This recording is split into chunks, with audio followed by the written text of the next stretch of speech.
നമസ്കാരം. ഇന്ന് നവംബർ 7 ഇന്നത്തെ ദിവസത്തെ ചില പ്രത്യേകതകൾ നോക്കാം. ക്യാൻസർ ബോധവൽക്കരണ ദിനമായി നവംബർ 7 ആചരിക്കുന്നു.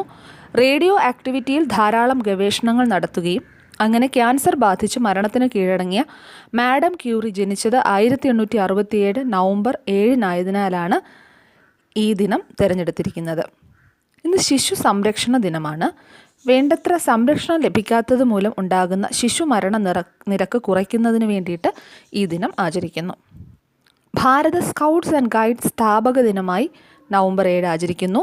ഇന്ത്യയിലെ വിവിധ സ്കൗട്ട് പ്രസ്ഥാനങ്ങളെ ഒരു കുടക്കീഴിൽ കൊണ്ടുവന്നത് 1950 നവംബർ 7 ഫിസിക്സിൽ നൊബേൽ സമ്മാനം നേടിയ ഭാരതീയ ശാസ്ത്രജ്ഞൻ CV രാമൻ തൃശ്ശിനാപ്പള്ളിയിൽ ജനിച്ചത് 1888 നവംബർ 7 ഫിസിക്സിൽ നൊബേൽ സമ്മാനം നേടുന്ന ആദ്യ ഏഷ്യക്കാരനാണ് അദ്ദേഹം.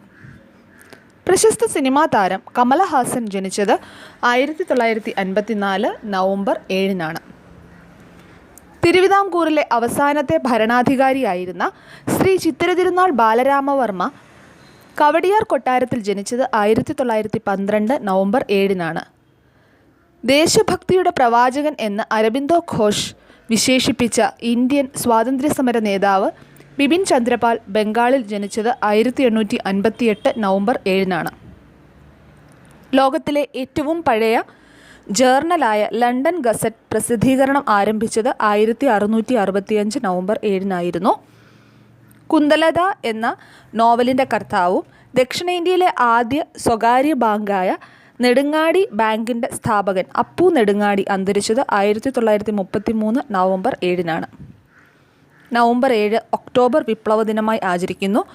റഷ്യൻ വിപ്ലവത്തിൻ്റെ രണ്ടാം ഘട്ടമായ ഒക്ടോബർ വിപ്ലവം പഴയ റഷ്യൻ കലണ്ടർ പ്രകാരം ഒക്ടോബർ 25 നടന്നതെങ്കിലും പുതിയ കലണ്ടർ പ്രകാരം നവംബർ 7 അതുകൊണ്ട് നവംബർ 7 ഒക്ടോബർ വിപ്ലവ ദിനമായി ആചരിക്കുന്നു. ഓരോ ദിവസത്തെയും പ്രത്യേകതകൾ അറിയുവാനായി ഞങ്ങളുടെ യൂട്യൂബ് ചാനലായ A+ വിന്നേഴ്സ് സബ്സ്ക്രൈബ് ചെയ്യുക. ഈ വീഡിയോ ലൈക്ക് ചെയ്യുക, ഷെയർ ചെയ്യുക. നിങ്ങളുടെ നിർദ്ദേശങ്ങൾ കമൻറ്റായി രേഖപ്പെടുത്തുക. Thank you.